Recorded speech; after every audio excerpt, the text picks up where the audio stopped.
Saudi Gulf breaking ന്യൂസിലേക്ക് സ്വാഗതം. Saudi അറേബ്യയിൽ തുറസായ സ്ഥലങ്ങളിൽ ജോലി ചെയ്യുന്നവർക്കുള്ള ഉച്ചവിശ്രമ സമയം ഈ മാസം 15 മുതൽ നടപ്പിൽ വരുമെന്ന് മാനവശേഷി സാമൂഹിക വികസന മന്ത്രാലയം അറിയിച്ചു. ഉച്ചയ്ക്ക് 12 മുതൽ വൈകിട്ട് 3 വരെ തുറസായ സ്ഥലങ്ങളിൽ വെയിലേൽക്കുന്ന തരത്തിൽ തൊഴിലെടുപ്പിക്കാൻ പാടില്ല. സെപ്റ്റംബർ 15 വരെയാണ് ഇതിന് വിലക്ക്.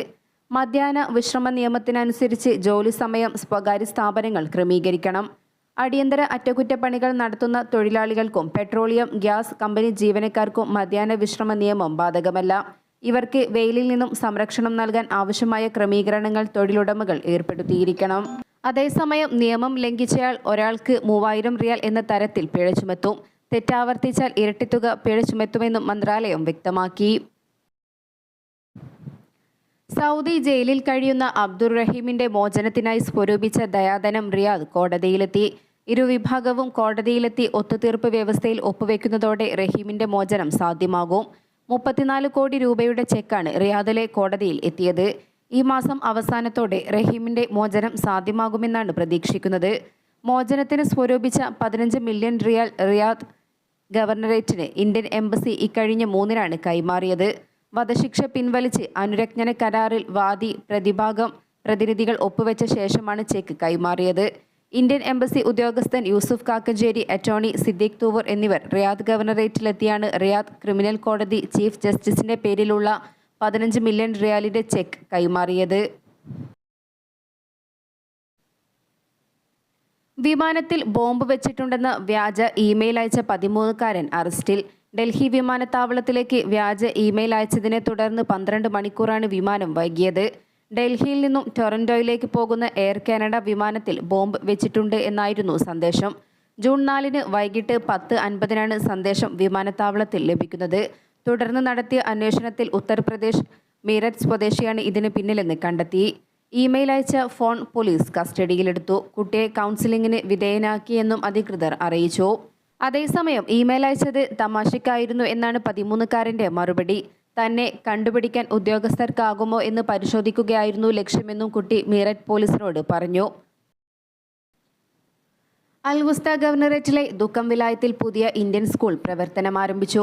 ഇന്ത്യൻ അംബാസിഡർ അമിത് നാരംഗ് ഔദ്യോഗിക ഉദ്ഘാടനം നിർവഹിച്ചു. ദുഃഖമിലെ ഇന്ത്യൻ സ്കൂൾ സമൂഹത്തിന്റെ ക്ഷേമത്തിനായുള്ള പ്രധാന സംഭാവനയാണെന്നും പ്രദേശത്തെ കുടുംബങ്ങൾക്ക് ഏറെ ഗുണകരമാകുന്ന സ്കൂൾ മേഖലയുടെ സമഗ്രമായ വികസനത്തിനും സഹായകമാകുമെന്നും അംബാസിഡർ അമിത് നാരംഗ് അറിയിച്ചു. അതേസമയം ഇന്ത്യൻ സ്കൂൾ ബോർഡ് ഓഫ് ഡയറക്ടേഴ്സിന് കീഴിലെ ഒമാനിലെ 22ാമത് സ്കൂളാണ് ദുഃഖമിലേത്. ദുഃഖമിലെയും സമീപ പ്രദേശങ്ങളിലെയും പ്രവാസി ഇന്ത്യക്കാരുടെ ദീർഘനാളായുള്ള ആവശ്യമാണ് ഇതോടെ പൂർത്തിയാകുന്നത്. വിദ്യാർത്ഥികളുടെ പ്രവേശന നടപടികൾ നേരത്തെ തന്നെ ആരംഭിച്ചിരുന്നു. 100 കണക്കിന് വിദ്യാർത്ഥികൾ ഇതിനോടകം പ്രവേശനം നേടി. KG മുതൽ 4 വരെ ക്ലാസുകളിലേക്കാണ് ആദ്യഘട്ടത്തിൽ പ്രവേശനം നൽകുന്നത്. വരും വർഷങ്ങളിൽ ഉയർന്ന ക്ലാസുകൾ ആരംഭിച്ചേക്കും. ഇന്ത്യക്കാരല്ലാത്ത വിദ്യാർത്ഥികൾക്കും പ്രവേശനം നൽകുമെങ്കിലും പ്രഥമ പരിഗണന പ്രവാസി ഇന്ത്യക്കാരുടെ മക്കൾക്ക് തന്നെയാകും. അധ്യാപക അനധ്യാപക ജീവനക്കാരുടെ നിയമന നടപടികളും നേരത്തെ തന്നെ ആരംഭിച്ചിരുന്നു. സ്വന്തം കെട്ടിടത്തിലാണ് ദുഃഖം ഇന്ത്യൻ സ്കൂൾ പ്രവർത്തനം ആരംഭിക്കുന്നത്. നിർമ്മാണ പ്രവർത്തനങ്ങൾ ഇതിനോടകം പൂർത്തിയായി.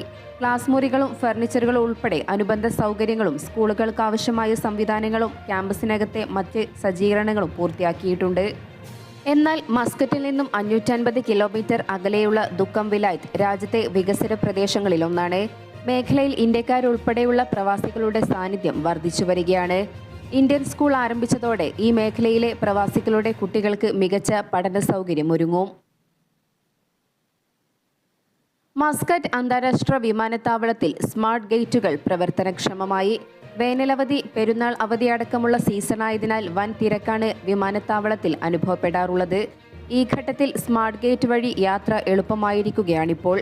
സെക്കൻഡുകൾ കൊണ്ട് നടപടികൾ പൂർത്തിയാക്കി പുറത്തിറങ്ങാൻ സാധിക്കും. സ്മാർട്ട് ഗേറ്റുകൾ ഏർപ്പെടുത്തിയതോടെ എമിഗ്രേഷൻ ചെക്ക് ഇൻ കൗണ്ടറുകളിലെ നീണ്ട വരികൾ ഇല്ലാതെയായി. നേരത്തെ എമിഗ്രേഷൻ അടക്കമുള്ള നടപടികൾ പൂർത്തിയാക്കാൻ മണിക്കൂറുകളോളം പലപ്പോഴും വരിയിൽ നിൽക്കേണ്ട അവസ്ഥയായിരുന്നു. സ്ത്രീകളും കുട്ടികളും പ്രായമായവരുമായിരുന്നു ഇതുമൂലം പ്രയാസത്തിലായിരുന്നത്. യാത്രക്കാരുടെ പരാതികളും ഇത് സംബന്ധിച്ച് ഉയർന്നിരുന്നു.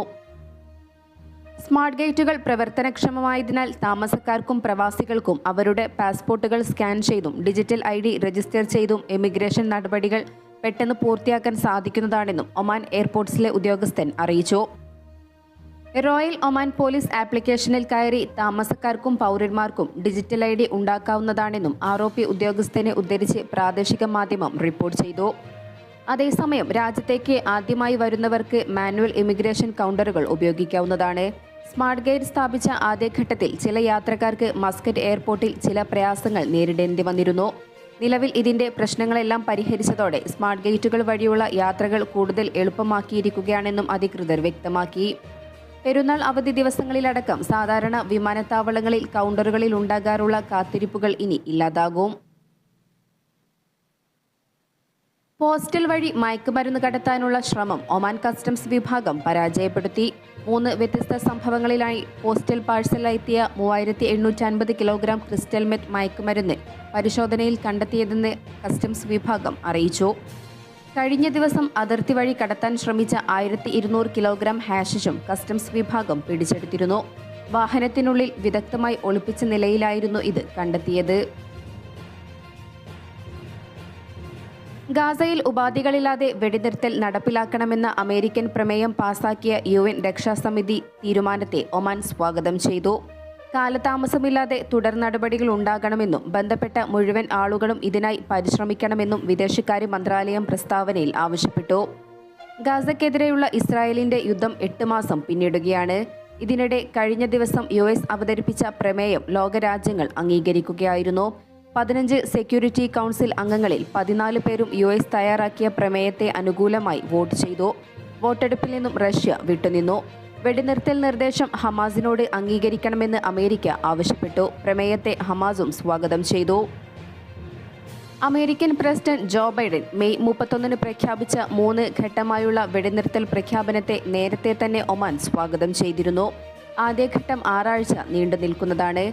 ആദ്യഘട്ടത്തിൽ പൂർണ്ണവും സമ്പൂർണവുമായ വെടിനിർത്തൽ, ഗാസയിലെ എല്ലാ ജനസാന്ദ്രതയുള്ള പ്രദേശങ്ങളിൽ നിന്നും ഇസ്രായേൽ സൈന്യത്തെ പിൻവലിക്കൽ എന്നിവ ഉൾപ്പെടും. രണ്ടാം ഘട്ടത്തിൽ പുരുഷ സൈനികർ ഉൾപ്പെടെ ശേഷിക്കുന്ന എല്ലാ ബന്ദികളെയും മോചിപ്പിക്കും. മൂന്നാം ഘട്ടത്തിൽ ഗാസയുടെ ഒരു പ്രധാന പുനർനിർമ്മാണമാണ് നിർദ്ദേശിക്കപ്പെടുന്നത്. ഈ നിർദ്ദേശം ഇസ്രായേൽ അംഗീകരിച്ചുവെന്നാണ് അമേരിക്ക അവകാശപ്പെടുന്നത്. ഇസ്രായേലും ഹമാസും ഉടൻ തന്നെ ഈ പ്രമേയത്തിലെ നിർദ്ദേശങ്ങൾ ഉപാധികൾ വയ്ക്കാതെ നടപ്പിലാക്കണമെന്നാണ് പുതിയ നിർദ്ദേശം.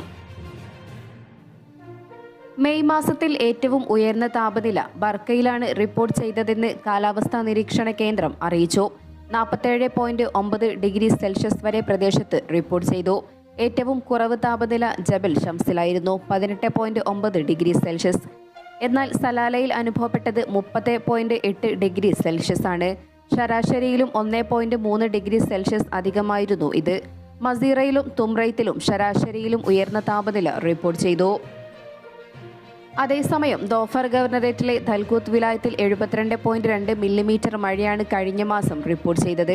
സലാല തുറമുഖത്ത് 52.2 മില്ലിമീറ്ററും വാദി ബനി ഖാലിദിൽ 52.2 മില്ലിമീറ്ററും മഴ ലഭിച്ചു.